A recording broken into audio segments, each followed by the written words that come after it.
Hello boys and girls, Lord Hawkeye here again.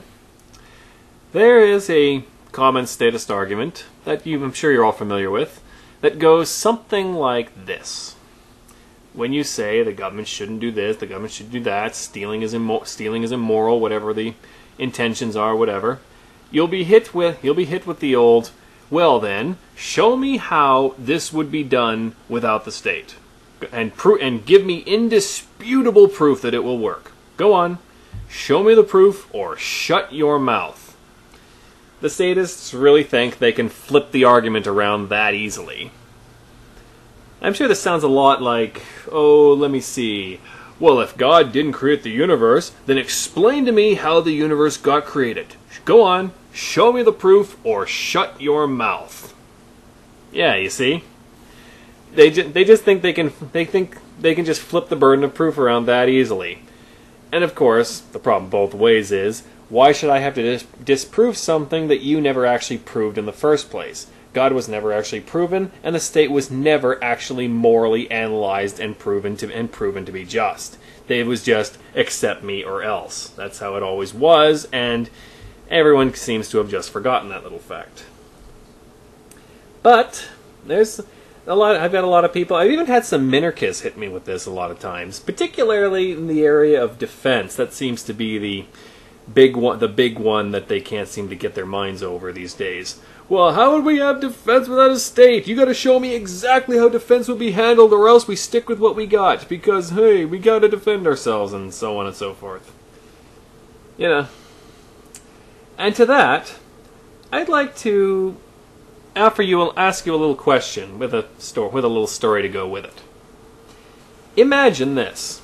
Imagine you live in a society where we have perfected cyber technology.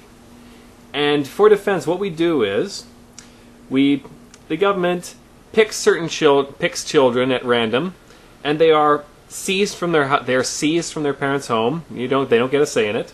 The children are augmented and outfitted with cybernetic replicas, and their minds are effectively filled with wires and everything that makes them completely obedient to their programmer. They can, even if they want to act outside their programming, they can't.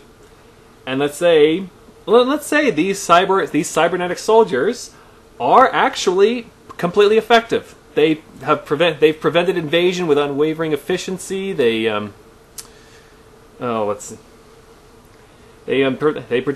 actually do the job of the law. They never go kill crazy. There's no problems with them.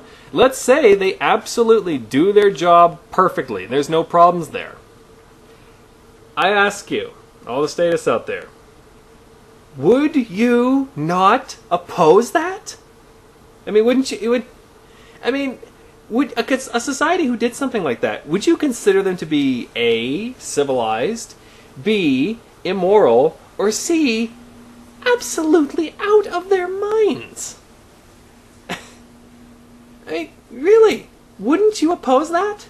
If not, what's wrong with you? That's kidnapping children, violating them, and taking away their free will? Is that really the kind of society you want to live in?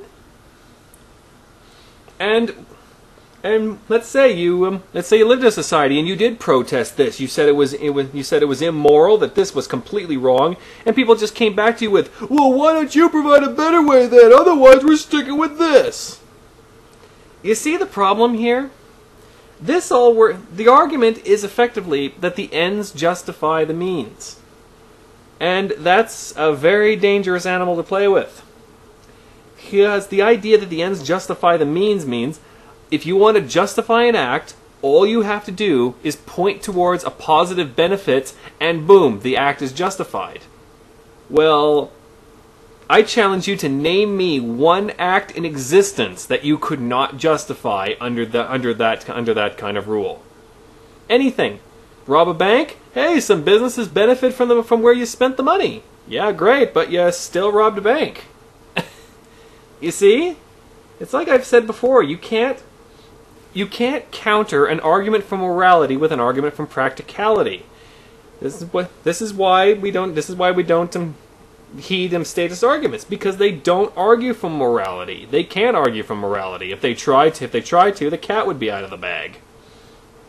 So they try to argue from practicality instead and think you're not going to notice. This is very important. Now some people might come back with, well, you're just idealistic. We got to compromise our principles a little bit, otherwise we're never going to get anything done. I'm idealistic, am I? Ooh. Let's go back to our cybernetic soldier thought experiment.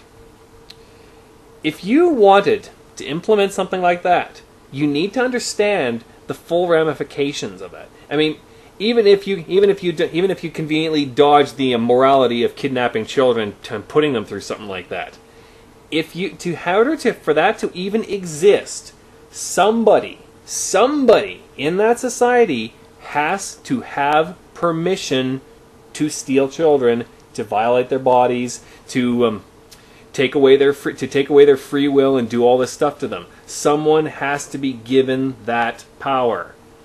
Now I ask you, can you explain to me how, in any sense, that couldn't result in anything but abuse? I mean, would you really find it surprising when a couple months down the road political enemies start showing up among the ranks of these cybernetic soldiers? Really? Because I guarantee you you'd see that happening. Like, if you support the death penalty, well, someone has to be given permission to kill. You support redistribution of wealth, someone has to be given permission to steal. You support the war on drugs, someone has to be given permission to threaten somebody who hasn't actually harmed anyone themselves. You see? You give good people the power to do good things, you give evil people the power to do evil things. And evil people want power more than good people. We all know this.